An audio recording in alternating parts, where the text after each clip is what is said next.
সবাইকে স্বাগত জানাচ্ছি নিউজ 24 সংবাদে। পুরো আয়োজনে আপনাদের সঙ্গে আছি আমরা দুজন, আমি আসিফ টিপু এবং আমি জান্নাতুল সাদিয়া। দর্শক দেখছিলেন বিআরবি কেবলস সংবাদ শিরোনাম। এবারে বিস্তারিত। ঘোর কাটছে না মাইলস্টোন ট্র্যাজেডির শিক্ষার্থীদের। আকাশে বিমান দেখলেই আতকে উঠছে সহপাঠীরা, আবার কারোর রাতে ঘুমাতে গেলেই দুঃস্বপ্ন, মানসিকভাবে বিপর্যস্ত হয়ে পড়েছে নিহতদের সহপাঠী ও খেলার সাথীরা। মনোরোগ বিশেষজ্ঞদের সংখ্যা এভাবে চলতে দিলে শিশুরা ভুগতে পারে আত্মহত্যা প্রবণতা সহ নানা জটিলতায়। রিশাদ হাসান জানাচ্ছেন বিস্তারিত। দূর আকাশে উড়ে যাওয়া বিমান আজ শিশুদের কাছে আবু ইসহাকের চিরায়ত গল্প মহাপতঙ্গের মতন। আকাশে উঠতে দেখলেই মনে করিয়ে দেয় মাইলস্টোন ট্র্যাজেডি। বিমান বিধ্বস্তের ঘটনায় নুসরাতের খেলার সাথে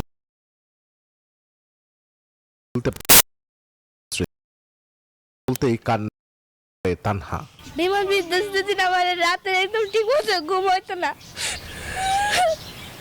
তানহার মতন একই সমস্যার মধ্য দিয়ে যাচ্ছে নুসরাতের অন্য সব সহপাঠী ও খেলার সাথীরাও।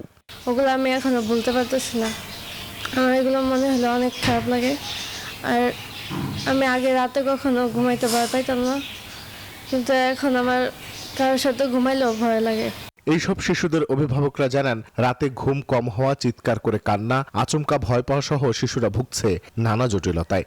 মা ও কি সত্যি মারা গেছে, মা ও কি সত্যি পুড়ে গেছে, বারবার জিজ্ঞেস করতেছে। মা ও রাতটা আমার ভিতরে আসছে। নুসরাত আপু কোথায় আসে না কেন? আসতো বলো, আমার কাছে পাঠাইতো, বলো আমি খেলবো নুসরাত আপুর সাথে। আমার মেয়েটার সাথে সারাক্ষণই খেলতো।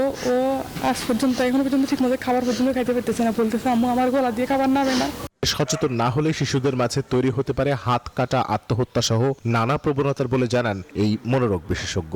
অ্যাকিউট স্ট্রেস, তার ভিতর উদ্বিগ্নতা থাকবে, ঘুমের সমস্যা থাকবে, মনোযোগহীনতা থাকবে, কাজে কর্মে মন দিতে পারবে না, বিরক্তি ও খিটখিটে ভাব থাকবে, খাদ্য গ্রহণে অনীহা থাকবে এবং নানান ধরনের চিন্তায় তার আচ্ছন্ন থাকবে বলে দেখা যাবে যে কারো কারোর মধ্যে নিজেকে আঘাত করার, হাত কাটার প্রবণতা তৈরি হয়েছে, কারোর মধ্যে আত্মহত্যার প্রবণতা তৈরি হতে পারে। এমন পরিস্থিতিতে শিশুদের অনুভূতি প্রকাশ করতে দেওয়ার পরামর্শ তার। তাকে ধমক দিবেন না, বকা দিবেন না, তাকে বলবেন না যে তোমার তো কিছু হয় নাই, তুমি পড়তে বসো, সেটি বলা যাবে না। তাকে সমানুভূতি শেখাতে হবে। তার সহপাঠী নিহত হয়েছে, আহত হয়েছে, সুতরাং এই 2-4-5 দিন যদি সে শোক প্রকাশ করে, পড়ালেখা না করে, সেটিকে একটি স্বাভাবিক শোকের প্রতিক্রিয়া হিসাবে গণ্য করতে হবে। রিশাদ হাসান, নিউজ 24, ঢাকা। মাইলস্টোন ট্র্যাজেডির ঘটনায় মৃত্যুর মিছিলে যুক্ত হলো আরও দুটি নাম। তারা হলেন 7ম শ্রেণীর শিক্ষার্থী জারিফ ফারহান ও মাইলস্টোনের অফিস সহকারী মাসুমা বেগম। মৃতের সংখ্যা বেড়ে দাঁড়ালো 35-এ। জাতীয় বার্ন ইনস্টিটিউটের পরিচালক জানিয়েছেন, আইসিইউতে চিকিৎসাধীন 4 জনের অবস্থা আশঙ্কাজনক। বিস্তারিত রিপোর্টে। বাবার সামনে সন্তানের লাশ, এ শোক সইবার নয়। মাইলস্টোনের 4র্থ শ্রেণীর শিক্ষার্থী ছিল জারিফ ফারহান। 40% পড়া নিয়ে 6 দিন জীবন যুদ্ধে লড়াই করেছেন। অবশেষে পাখি হয়ে উড়ে গেলেন দূর আকাশে। 22 তারিখ সকাল পর্যন্ত আমার সঙ্গে কথার মধ্যে একটা সময় মানে এই দুর্ঘটনার বর্ণনা দিতে গিয়ে ওরা 4 বন্ধু খুব ক্লোজ।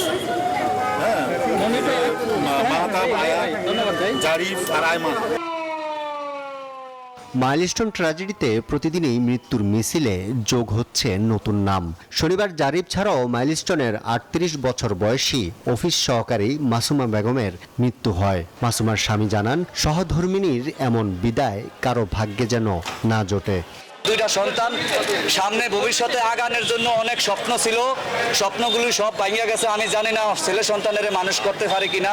এখন পর্যন্ত 35 জনের মৃত্যু হয়। জাতীয় বার্ন ইনস্টিটিউটের পরিচালক জানান, আইসিইউতে 4 জন ভর্তি আছেন, যাদের অবস্থা সংখ্যাজনক।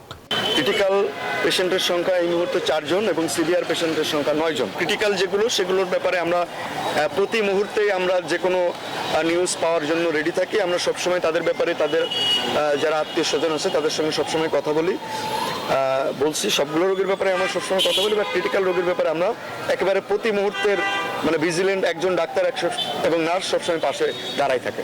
এত শোকের মাঝে এই প্রথম সুখের বার্তা। দুজনকে হাসপাতাল থেকে ছাড়পত্র দেওয়া হয়েছে। আল্লাহর কাছে লাখ কোটি শুকরিয়া যে আল্লাহ পাক, আমি দোয়া করি প্রত্যেকটা সন্তানকেই তার বাবা মার কোলে ফিরিয়ে দেখ সুস্থ অবস্থায়, যত দ্রুত সম্ভব। এটা প্রত্যেকটা বাচ্চাদের জন্যই দোয়া রইল। আগামী 7 দিনের মধ্যে আরও 10 জনকে চিকিৎসা শেষে বাসায় পাঠানো হবে বলেও জানান তিনি। আরিফুল ইসলাম, নিউজ 24, ঢাকা। দর্শক, জাতীয় বার্ন ইনস্টিটিউটে আছেন সহকর্মী তাহিদুল ইসলাম। সবশেষ তথ্য জানাতে সরাসরি যুক্ত হচ্ছেন তিনি। তাহিদ, দগ্ধদের সবশেষ শারীরিক অবস্থা কি, চিকিৎসকরা কি জানিয়েছেন, আর যারা মারা গেলেন তাদের বিষয়ে আর কি তথ্য আছে আপনার কাছে?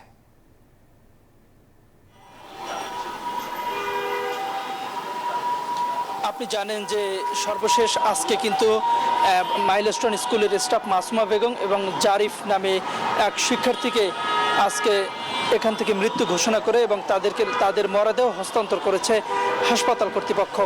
একই সাথে 2 জনের মৃত্যু হয়েছে। মাইলস্টোন কলেজের শিক্ষার্থী আয়মান খান ও রাফসি দুজনই 12 বছর বয়সে কিন্তু বিমান বিধ্বস্তের ঘটনায় এই হাসপাতাল থেকে আজকে শারীরিক অবস্থা উন্নতি হয়, কিন্তু তাদের আজকে ছাড়পত্র দেওয়া হয়েছে। সব মিলিয়ে কিন্তু এই বার্ন ইনস্টিটিউট থেকে 17 জনের মৃত্যু হয়েছে এবং 2 জনের ছাড়পত্র দেওয়া হয়েছে। আগামী 1 সপ্তাহের মধ্যে আরও 10 জনকে ছাড়পত্র দেওয়ার কথা বলা হয়েছে। এছাড়া 4 জন আছেন খুবই সংকটাপন্ন অবস্থায়, তাদেরকে নিবিড় পরিচর্যা কেন্দ্রে রাখা হয়েছে। এছাড়া আরও 9 জন আছেন সিভিআর ক্যাটাগরিতে, অর্থাৎ সংকটাপন্ন অবস্থা থেকে তারা কম গুরুতর শারীরিক অবস্থা। এবং আপনাকে জানিয়ে রাখি, দেশি এবং বিদেশি চিকিৎসক সবাই মিলে কিন্তু এই মাইলস্টোন কলেজে বিমান বিধ্বস্তের ঘটনায় দগ্ধদের এখানে চিকিৎসা করা হচ্ছে এবং তারা 2টা দিক বিবেচনা করে চিকিৎসা করছেন। যেমন আগুনে পুড়ে দগ্ধ হয় যে শারীরিক ধকল যাচ্ছে তাদের উপর, এবং ঠিক একইভাবে কিন্তু তাদের মানসিক অবস্থাও ভেঙে পড়েছে। এই 2টা দিক বিবেচনায় তারা দেশীয় এবং বিদেশি চিকিৎসকরা সমানভাবে কাজ করে যাচ্ছেন তাদের শারীরিক এবং মানসিক উন্নতি করার ক্ষেত্রে। এছাড়া যারা হাসপাতালের পরিচালক আজকে সাংবাদিকদের জানিয়েছেন যে যারা সংকটাপন্ন অবস্থায় আছেন তাদের 24 ঘন্টা দেখার জন্য কিন্তু একজন চিকিৎসক ও নার্স সার্বক্ষণিক দাঁড়িয়ে থাকেন তাদের পাশেই। এই ছিল বার্ন ইনস্টিটিউট থেকে আমার কাছে থাকা সর্বশেষ তথ্য। তাহিদুল, আপনাকে ধন্যবাদ। দর্শক, জাতীয় বার্ন ইনস্টিটিউট থেকে জানাচ্ছিলেন সহকর্মী তাহিদুল ইসলাম। উত্তরার মাইলস্টোন ক্ষতিগ্রস্ত ভবন দেখতে ভিড় বাড়ছে উৎসুক জনতার। দূর দূরান্ত থেকেও আসছেন অনেকে। এমন অবস্থায় ক্ষুব্ধ স্বজনহারা মানুষ। শোকের মাতমে প্রিয় ক্যাম্পাসে আসতে রীতিমতো আতঙ্ক বোধ করছেন শিক্ষার্থীরা, আর তাই আপাতত শিক্ষা কার্যক্রম বন্ধ রাখার সিদ্ধান্ত নিয়েছে কর্তৃপক্ষ। স্কুল ভবনে বিমান বিধ্বস্তের 5 দিন পরও মাইলস্টোনের বাতাসে ভেসে বেড়াচ্ছে কোমলমতি শিশুদের চিৎকার। বিভিন্ন জেলা থেকে পুরো ভবনটি দেখতে আসছেন মানুষ। প্রথমে 4-5 জন করে ভেতরে ঢুকলেও বেলা বাড়ার সঙ্গে দলে দলে প্রবেশ করে তারা। উৎসুক মানুষের চাপে শনিবার দুপুর থেকে খুলে দেওয়া হয় মাইলস্টোন কলেজের গেট। তারা মেতে ওঠেন সেলফি তোলা ও রিলস বানাতে। মর্মান্তিক ঘটনার সাক্ষী হয়ে যে ধ্বংসাবশেষ রয়েছে সেটাও নিজ চোখে দেখতে চান তারা। সেজেগুজে কেউ এসেছেন রাঙামাটি থেকে, কেউ বা দিনাজপুর থেকে। এ যেন এক বিনোদন কেন্দ্র। কারণ জানতে চাইলেই তেড়ে আসছেন সাংবাদিকের দিকে। আমি রাঙামাটি থেকে আসছি, এই স্কুলটা একটু দেখার জন্য আসছি। আমি আসছি দেখার জন্য একটু আসছি। না না, আমার কেউ ছিল না, আসলে একটু দেখতে আসছিলেন। এই যে বিমান অ্যাক্সিডেন্ট হয়েছে, অনেক প্লাবন ক্ষয়ক্ষতি হয়েছে। স্থানটা পরিদর্শনে দেখার জন্য আইছি আর কি। আমি দিনাজপুর থেকে আইছি। স্বজনহারা মানুষের শোকে গোটা দেশ যখন কাঁদছে, এমন সময় কিছু মানুষের কন্টেন্ট তৈরির উৎসবে ক্ষুব্ধ মাইলস্টোন শিক্ষার্থীরা। তারা কাহিনী দেখতে আসছে, তামাশা দেখতে আসছে। এই যে এসে তারা দেখতেছে, ভিড় করতেছে উইদাউট এনি রিজন। এই যে আমাদের কলেজ তো জু হয়ে গেছে, এই যে জু দেখতে আসতেছে সবাই মজা নিতেছে। এখানে বাচ্চাগুলো পুরো মারা গেছে, ওই দিন পর্যন্ত সবাই ভিডিও করতেছে, হাসতেছে, ওদের কাছে এটা মজা লাগছে। তারা বলছেন মৃত্যু আর কান্নাকে বিনোদনের অংশ করে তোলার চেষ্টা সমাজের অসংবেদনশীলতার ভয়াবহ এক সংকেত। ঠিক হচ্ছে না আসা, তারপর আসার কারণ হলো দুর্ঘটনা হচ্ছে, এটা একটা বড় দুর্ঘটনা, এই জন্যই আর কি। চট্টগ্রাম থেকে আসছি আমি, অ্যাকচুয়ালি ইনভেস্টিগেশন আমরা জাস্ট দেখতে আসলাম। এটা আসলে খুবই দুঃখজনক ব্যাপার, ভেরি ডলফুল। এসে বীর জমাবে, মজা করার জায়গা না এটা। এদিকে শিক্ষার্থীদের ট্রমার কথা ভেবে রবি ও সোমবার সকল শিক্ষা কার্যক্রম বন্ধ রাখার সিদ্ধান্ত নিয়েছে মাইলস্টোন কলেজ কর্তৃপক্ষ। কালকে আমরা বসে তারপরে ডিসিশন নিব আর কি। হ্যাঁ, হয়তোবা কবে নাগাদ বলতে আমাদের হচ্ছে কি, এখন স্টুডেন্টদের তো একটু ট্রমাটাইজড হয়ে আছে, আমরা খোঁজ নিচ্ছি আমরা গার্ডিয়ানদের সাথে, স্টুডেন্টদের সাথে টিচাররা যোগাযোগ করতেছে, তারা দেখি মেন্টালি কতটুকু প্রিপেয়ার সেটার উপর ডিপেন্ড করবে। কর্তৃপক্ষ বলছে ঘটনার শুরু থেকেই অপ্রয়োজনে কেবল দেখতে আসা মানুষের চাপ সামলাতেই হিমশিম খাচ্ছেন তারা। আল মোহাইমিনুল খান, নিউজ 24, ঢাকা। মাইলস্টোনে বিমান বিধ্বস্তের ঘটনায় নিহত আফনান ফাইয়াজের পরিবারের সঙ্গে সাক্ষাৎ করেছেন বিএনপির সিনিয়র যুগ্ম মহাসচিব রুহুল কবির রিজভী। সকালে বিএনপির ভারপ্রাপ্ত চেয়ারম্যান তারেক রহমানের পক্ষ থেকে নিহত ফাইয়াজের পরিবারের সঙ্গে সাক্ষাৎ করেন তিনি। এ সময় রুহুল কবির রিজভী বলেন, তারেক রহমান মাইলস্টোনের ঘটনার পর থেকেই সার্বক্ষণিক সবার খোঁজ রাখছেন। এ সময় আরও উপস্থিত ছিলেন বিএনপির স্বাস্থ্য বিষয়ক সম্পাদক ডাক্তার মোহাম্মদ রফিকুল ইসলাম ও কেন্দ্রীয় ছাত্র দলের নেতারা। ৪-৫ দিনের মধ্যে জাতীয় সংসদ নির্বাচনের তারিখ ঘোষণা করবেন প্রধান উপদেষ্টা ডক্টর মোহাম্মদ ইউনূস, জানিয়েছেন ১২ দলীয় জোটের মুখপাত্র মোস্তফা জামাল হায়দার। শনিবার বিকেলে প্রধান উপদেষ্টার সঙ্গে বৈঠকে বসে ১৪টি রাজনৈতিক দল। রাষ্ট্রীয় অতিথি ভবন যমুনায় ১ ঘণ্টা ধরে এই বৈঠক হয়। আলোচনা শেষে বেরিয়ে সাংবাদিকদের সঙ্গে কথা বলেন দলগুলোর নেতারা। মোস্তফা জামাল বলেন, দেশের চলমান নৈরাজ্যের সমাধান করবে জাতীয় নির্বাচন, এর মাধ্যমে আরও অনেক সমস্যারই সমাধান হবে। আগামী ৪-৫ দিনের মধ্যে নির্বাচনের একটা সুনির্দিষ্ট সময় সীমা তারিখ উনি ঘোষণা করবেন। এর চাইতে আনন্দের বার্তা আর কিছু হতে পারে না। মিথ্যা তথ্যের ছড়াছড়ির কারণে ত্রয়োদশ জাতীয় সংসদ নির্বাচনে কৃত্রিম বুদ্ধিমত্তা বা এআই একটি বড় চ্যালেঞ্জ। খুলনায় এক অনুষ্ঠানে এমন মন্তব্য করেছেন প্রধান নির্বাচন কমিশনার। তিনি একে আধুনিক হুমকি হিসেবে উল্লেখ করে বলেন, এটি অস্ত্রের চেয়েও ভয়াবহ হতে পারে। ভোটারদের আস্থা ফেরাতে রাতে কোনো ভোট হবে না বলেও জানান তিনি। বিগত ৩ জাতীয় নির্বাচন ছিল অনিয়ম, জালিয়াতির নজির। ২০১৪ ভোট বিনা প্রতিদ্বন্দ্বিতায় অর্ধেকের বেশি এমপি নির্বাচিত হয়। ২০১৮ সালের দিনের ভোট আগের রাতেই কাজ করে কলঙ্কিত হয়েছিল তৎকালীন ইসি। আওয়ামী লীগকে ক্ষমতায় রাখতে সব জালিয়াতি ছাপিয়ে ২০২৪ নির্বাচন হয়ে ওঠে আমি বনাম ডামি ভোট। সেখানে বিরোধী দলবিহীন নির্বাচনে নিজ দলীয় প্রার্থীদের স্বতন্ত্র নির্বাচন করিয়ে বাংলাদেশের ভোটের ইতিহাসে শেষ পেরেক ঠুকেছে তখনকার নির্বাচন কমিশন। ছাত্র জনতার অভ্যুত্থানে ৫ আগস্ট শেখ হাসিনা পালিয়ে যাওয়ার পর একে একে সব বিতর্কিত ভোটের কারিগরদের বিরুদ্ধে ব্যবস্থা নেওয়া শুরু করেছে সরকার। ত্রয়োদশ নির্বাচনের প্রস্তুতির মধ্যে বারবার আসছে সেই বিতর্কিত কর্মকর্তাদের প্রসঙ্গ। রাতের আধারে আর কোনো ভোট হবে না। শনিবার খুলনায় মতবিনিময় সভায় এমন মন্তব্য করেছেন প্রধান নির্বাচন কমিশনার AMM নাসির উদ্দিন। আমি এই কথা আপনার কাছে আবার করে গেলাম যে ইনশাল্লাহ ওই রাতের আন্দার আর হবে না। আর সব সংস্কারের ব্যাপারে তো আর আমি বক্তব্য রাখতে পারবো না। এখন তো জুলাই সনদের জন্য একটা বিভিন্ন পার্টির সাথে আলোচনা চলছে। অনেকগুলো সংস্কার হয়তো পলিটিক্যাল গভর্নমেন্টের হাতে ছেড়ে দিবে। সিসি বলেন, ত্রয়োদশ জাতীয় সংসদ নির্বাচনে কৃত্রিম বুদ্ধিমত্তা AI একটি বড় চ্যালেঞ্জ। এটি একটি আধুনিক হুমকি যা অস্ত্রের চেয়েও ভয়াবহ। নির্বাচনকে প্রভাবিত করতে যে কোনো ধরনের প্রযুক্তি নির্ভর হস্তক্ষেপ রোধে কমিশন সতর্ক রয়েছে। আমি এটাকে একটা বড় চ্যালেঞ্জ হিসেবে মনে করছি। চ্যালেঞ্জ তো ডেফিনেটলি ইজ দেয়ার, আপনারা তো জানেন challenge is definitely there. But এই চ্যালেঞ্জটা আমরা সব আইন শৃঙ্খলা বাহিনীর সহযোগিতা নিয়ে এই চ্যালেঞ্জটা আমরা উতরাতে পারবো বলে আমার বিশ্বাস। ভোটারদের আস্থা ফিরিয়ে আনাই সবচেয়ে বড় চ্যালেঞ্জ বলে জানালেন প্রধান নির্বাচন কমিশনার। Desk report, news 24। বিদেশ থেকে লোক ভাড়া করে এনে রাষ্ট্র পরিচালনা সম্ভব নয় মন্তব্য করেছেন বিএনপি মহাসচিব মির্জা ফখরুল ইসলাম আলমগীর। বলেন, জনগণের প্রতিনিধিত্ব নিশ্চিত করার জন্যই নির্বাচন চায় বিএনপি। দলটির আরেক নেতা আমির খসরু মাহমুদ চৌধুরী জানান, রাজনৈতিক সংস্কৃতির পরিবর্তন না হলে কোনো সংস্কারই কাজে আসবে না। শনিবার রাজধানীতে আলাদা অনুষ্ঠানে বিএনপি নেতারা এসব মন্তব্য করেন। জাতীয় প্রেস ক্লাবে জুলাই বিপ্লব, প্রত্যাশা ও প্রাপ্তি শীর্ষক আলোচনা সভার আয়োজন করে জিয়া পরিষদ। যোগ দেন বিএনপি মহাসচিব মির্জা ফখরুল ইসলাম আলমগীর। কথা বলেন সংস্কার, নির্বাচন সহ নানা প্রসঙ্গে। এ সময় ভাড়া করা লোক দিয়ে দেশ পরিচালনা সম্ভব নয় বলে মন্তব্য করেন মির্জা ফখরুল। বিরোধিতা করেন পিয়ার পদ্ধতিতে নির্বাচন নিয়ে। জনগণের প্রতিনিধি আমরা নির্বাচন করতে গেলেই বলে যায় বিএনপি শুধু নির্বাচন চায়। নির্বাচন কেন চাই সেদিকে কেউ আরো করে দেখে চিন্তা করুন, অবকাশই পায় না। নির্বাচন না হলে আমি প্রতিনিধি নির্বাচন করবো কি করে, আর প্রতিনিধি নির্বাচনে না হলে সে পার্লামেন্টে যাবে কি করে, পার্লামেন্টে না গেলে জনগণের শাসনটা প্রতিষ্ঠিত হবে করতে গেলে কয়েকজন ব্যক্তিকে দেশ বিদেশ থেকে ভাড়া করে নিয়ে এসে কি দেশ চালানো যায়? যায় না।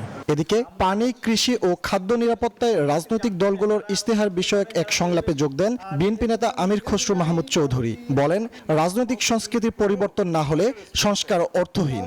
মাহতো বিরোধ করেও তাকে রেসপেক্ট দেখাতে হবে, তার প্রতি সহনশীল হতে হবে। This is democracy. বাংলাদেশে 100 সংস্কার করে কোনো লাভ হবে না যদি বাংলাদেশের পলিটিক্যাল কালচার চেঞ্জ না হয়। We must change our political culture, এবং ডেমোক্রেটিক প্রসেসটা যাতে অব্যাহত থাকে আমরা জাতি হিসাবে সকলে মিলে চেষ্টা করতে হবে। জাতীয় প্রেস ক্লাবের সামনে এক সমাবেশে বক্তব্য রাখেন বিএনপির ভাইস চেয়ারম্যান শামসুজ্জামান দুদু। বলেন, হাসিনা ও আওয়ামী লীগের বিচার করতে না পারলে বেইমানি করা হবে জুলাই শহীদদের সাথে। আগামী দিনেও এই খুনি, লুটেরা, হত্যাকারী, গণহত্যাকারী, স্বাধীনতা বিপন্নকারী হাসিনা, আওয়ামী লীগ এদেরকে মাফ করার কোনো প্রশ্নই ওঠে না। আগামী নির্বাচনের মধ্য দিয়ে আসা সরকার খুনিদের বিচার নিশ্চিত করবে বলেও জানান বিএনপির এই নেতা। ফজলে রাব্বি, সৌরভ, নিউজ 24, ঢাকা। পুলিশ হত্যার দায় এনসিপির ঘাড়ে চাপানো হচ্ছে, অভিযোগ করেছেন দলটির আহ্বায়ক নাহিদ ইসলাম। শনিবার মৌলভীবাজারে পথসভায় এই অভিযোগ করেন তিনি। বলেন, ৭২-এর সংবিধান প্রতিষ্ঠার চক্রান্ত চলছে। মৌলভীবাজার শহরের শহীদ মিনার থেকে জাতীয় নাগরিক পার্টির দেশ গড়তে জুলাই পদযাত্রা। অংশ নেন দলটির শীর্ষ নেতারা। শনিবার দুপুরে জেলার বেরির পাড়ে পথসভা করেছে এনসিপি। দলের আহ্বায়ক নাহিদ ইসলাম বলেন, ৭২-এর সংবিধান প্রতিষ্ঠা করতে একটা পক্ষ চক্রান্ত করছে। পুলিশ হত্যার দায় চাপানোর চেষ্টা চলছে এনসিপির ঘাড়ে। ৭২-এর সংবিধান ছিল বাংলাদেশের মুক্তিযুদ্ধকে, বাংলাদেশের স্বাধীনতা সংগ্রামের আকাঙ্ক্ষাকে নষ্ট করে দিয়ে মুজিববাদী সংবিধান প্রতিষ্ঠা করার চক্রান্ত। আমরা সেই চক্রান্তের ভিতরে গত ৫৪ বছর ছিলাম, কিন্তু জুলাই গণ অভ্যুত্থানের মাধ্যমে আমরা সেই চক্রান্ত থেকে বের হতে চাই। হবিগঞ্জ জেলার বানিয়াচংয়ে যেখানে পুলিশ হত্যাকে প্রমিনেন্ট করে তোলা হচ্ছে, এই পুলিশ হত্যার দায় আমাদের অভ্যুত্থানকারী ছাত্র জনতাকে দেওয়ার প্রচেষ্টা করা হচ্ছে। আওয়ামী ফ্যাসিস্টরা ফের মাথাচাড়া দিচ্ছে, তবে তারা সফল হবে না বলেন এনসিপির নেতারা। মৌলভীবাজার থেকে কিশোরগঞ্জের উদ্দেশ্যে রওনা হন এনসিপি নেতারা। Desk report, news 24। রাজনৈতিক বন্দোবস্ত ছাড়া দেশের অর্থনীতির উন্নতি সম্ভব নয় বলে মন্তব্য করেছেন অর্থ উপদেষ্টা ডক্টর সালেউদ্দিন আহমদ। বলেন, বিগত সরকারের সময়ে কোনো ব্যাংকের ৮০% অর্থ নিয়ে গেছে দুর্বৃত্তরা। আইএমএফ বলছে ব্যাংক খাতের পুনর্গঠনে $৩৫ বিলিয়ন লাগবে। দেশের অর্থনীতি, দুর্নীতি আর অনিয়মের নানা চিত্র এবং সমাধানের পথরেখা তুলে ধরে বই লিখেছেন তত্ত্বাবধায়ক সরকারের সাবেক উপদেষ্টা ডক্টর হোসেন জিল্লুর রহমান। শনিবার রাজধানীর শ্রীরাপ মিলনায়তনে অর্থনীতি, শাসন ও ক্ষমতা নামের বইটির মোড়ক উন্মোচন হয়। অনুষ্ঠানে যোগ দেন অর্থ উপদেষ্টা, বিএনপি মহাসচিব সহ বিশিষ্টজনেরা। অনুষ্ঠানে বইটির মূল বিষয়গুলো নিয়ে আলোচনা করেন বক্তারা। তুলে ধরেন বিগত সরকারের সময়কার নানা অনিয়মের চিত্র। প্রবৃদ্ধি ৫, ৬, ৭% হয়েছে, কিন্তু সেই প্রবৃদ্ধি টেকসই এবং অন্তর্ভুক্তিমূলক হয়নি। আমরা একটা লো লেভেল ইকুইলিব্রিয়ামের মধ্যে আটকে আছি, সেটা থেকে বের হতে পারছি না। যে ব্যবস্থার কথাই আমরা বলি না কেন, আসলে এখানে এক ব্যক্তির শাসন চলে। তো কাজে এখানে যদি আমাকে জনগণের রাষ্ট্রের জায়গায় যেতে হয়, কাউন্টার ভেইলিং ব্যবস্থাটা এখানে তৈরি করতে হবে। দেশের অর্থনীতি নিয়ে শঙ্কা প্রকাশ করেন রাজনীতিবিদ ও বিশিষ্টজনরা। বলেন, বর্তমানে দুর্নীতি ও ঘুষ বেড়েছে আরো বহুগুণ। আমি গতকালই একজন বড় ব্যবসায়ী আমার সঙ্গে দেখা কথা হলো, তিনি বলছেন যে আগে ঘুষ দিতাম ১ লাখ টাকা, এখন দিই ৫ লাখ টাকা। That's the truth, that's the reality. পুলিশের কোনো পরিবর্তনই হয়নি, বরঞ্চ তারা আরো সুযোগ নিয়ে, যে একবার বলে যে মিলিটারির কাছে যাও, আরেকবার বলে যে কোর্টে যাও। পরিবর্তন এবং পরিবর্তন নিশ্চিত করার যে দায়িত্ববোধ, এটাই আজকে সার্বজনীন হওয়া দরকার। এই পরিবর্তন নিশ্চিত করার দায়িত্ববোধকে সার্বজনীন করা, এটা আমি মনে করি আজকের হচ্ছে সবচেয়ে গুরুত্বপূর্ণ। এ সময় অর্থ উপদেষ্টা বলেন, গেল সরকারের সময়ে ব্যাংকিং খাতে যে লুটপাট হয়েছে তা পৃথিবীতে বিরল। রাজনৈতিক বন্দোবস্ত ছাড়া দেশের অর্থনীতির ভাগ্য বদল সম্ভব নয়। রাজনৈতিক বন্দোবস্ত ছাড়া উন্নয়ন সম্ভব না, সেটা আমি প্রায়ই বলি। আমরা কিছু রিফর্ম করতে চেষ্টা করছি, একটা পদচিহ্ন পেছে দেখে যাবো যে এটা ফলো করতে পারে, কিন্তু লং টার্ম মিড টার্ম সংস্কার বিশ্ব অর্থনীতিটা করা যাবে না। অর্থ উপদেষ্টা বলেন, প্রধানমন্ত্রী, সংসদ সদস্য এদের মধ্যে ক্ষমতার ভারসাম্য নেই, তাই সুশাসন কঠিন বলেও মন্তব্য করেন তিনি। গভর্নমেন্ট যে সমস্ত ক্রিটিসিজম অ্যাপ্লাই করে রাজনৈতিক দলের মধ্যে একই অবস্থা। রিয়াদ সুমন, নিউজ 24, ঢাকা। আন্তর্জাতিক প্রসঙ্গ। দক্ষিণ পূর্ব এশিয়ার দুই প্রতিবেশী দেশ কম্বোডিয়া ও থাইল্যান্ডের মধ্যে সাম্প্রতিক সীমান্ত সংঘর্ষের পর কম্বোডিয়া একতরফাভাবে তাৎক্ষণিক যুদ্ধবিরতির আহ্বান জানিয়েছে। জাতিসংঘে কম্বোডিয়ার রাষ্ট্রদূত ছিয়া কেও জানান, তার দেশ নিঃশর্তভাবে যুদ্ধবিরতির আহ্বান জানিয়েছে এবং শান্তিপূর্ণ উপায়ে বিরোধ নিষ্পত্তির প্রত্যাশা করছে। থাইল্যান্ড এখনও এই আহ্বানের বিষয়ে আনুষ্ঠানিক প্রতিক্রিয়া জানায়নি, তবে সংঘর্ষের কারণে তারা সীমান্তবর্তী 8টি জেলায় সামরিক আইন জারি করেছে।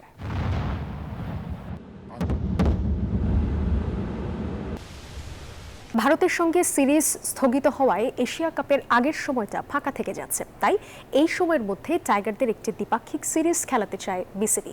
আলোচনায় নেপাল ও নেদারল্যান্ডসের নাম। এসব তথ্য জানিয়েছেন cricket operations chairman Nazmul Abedin Fahim. এদিকে খেলোয়াড় নির্বাচনের নতুন প্রক্রিয়া গড়তে চান বোর্ড সভাপতি আমিনুল ইসলাম বুলবুল। সেপ্টেম্বরে বসছে এশিয়া কাপের আসর, শুরু হয়ে গেছে দিনক্ষণ গণনা। 8 দলের 19 ম্যাচের এই টুর্নামেন্ট ঘিরে প্রস্তুতিতে ঘাটতি রাখছে না কোনো দলই। হাতে আরো প্রায় 1.5 মাস। এ সময়ে সব দলই ব্যস্ত থাকবে কোনো না কোনো সিরিজ খেলতে, কিন্তু বাংলাদেশ দল থাকবে আন্তর্জাতিক ম্যাচের বাইরে, কারণ আগস্টে সূচি থাকলেও স্থগিত হয়ে গেছে টাইগারদের ভারত সিরিজ। এমন অবস্থায় এই ফাঁকা সময়ে টাইগারদের অন্তত একটি দ্বিপাক্ষিক সিরিজ খেলতে চায় বিসিবি। টেস্ট খেলুড়ে দলগুলো ব্যস্ত থাকবে, তাই নজর নেপাল ও নেদারল্যান্ডসের দিকে। ভারত এই মুহূর্তে আসছে না, আমাদের একটা চেষ্টা আমরা করছি অন্য কোনো দেশকে আনা যায় কিনা। লিডিং কোনো দেশ এই মুহূর্তে অ্যাভেলেবল না, কারণ তারা তাদের প্রোগ্রামে ব্যস্ত আছে। আমরা মনে হয় অন্য কোনো দেশের সাথে, এটা হতে পারে নেদারল্যান্ড, হতে পারে নেপাল, হতে পারে এমন কোনো দেশের সাথে হয়তো আমরা শেষ মুহূর্তে সেই চেষ্টা এই মুহূর্তে করে যাচ্ছে। আমিনুল ইসলাম বুলবুল সভাপতি হওয়ার পর দূর হয়েছে অযাচিত হস্তক্ষেপ। ক্রিকেট অপারেশনস প্রধান জানালেন, কাজ করতে পারছেন স্বাধীনভাবে। আমার মতো করেই কাজ করছি, মাঝে মাঝে আলাপ করছি যে আমি কি হচ্ছে, কোথায় কি হচ্ছে, সেটা নিয়ে আলাপ হচ্ছে। ঘরোয়া ক্রিকেটে ভালো খেলেন অনেকেই, তবে জাতীয় দলে গেলেই খেই হারিয়ে ফেলেন। এমন অবস্থায় ক্রিকেটারদের নির্বাচনে নতুন ভাবনা চিন্তার কথা জানালেন বোর্ড সভাপতি। থাকা উচিত, সেই প্রসেস, সেই ফ্রেমওয়ার্কের মাধ্যমেই তাদের পারফরমেন্স করতে হবে, কেননা ওইটা যদি না থাকে তাহলে we will lose our direction. Sri Lanka আর পাকিস্তানের বিপক্ষে সিরিজ শেষ, এই ফুসরতে চলছে জোর অনুশীলন। মিরপুরে ঘাম ঝরিয়ে নিজেদের ঝালিয়ে নিচ্ছে টাইগারদের টেস্ট ও one day squad. Shubhodeb Nath, news 24, Dhaka. এই ছিল নিউজ 24 সংবাদে। দর্শক, দেশে করোনা ভাইরাস ও বিভিন্ন সংক্রমণের হার বেড়েছে। সংক্রমণ থেকে সুরক্ষিত থাকতে ব্যবহার করুন সেফনিল ফেস মাস্ক।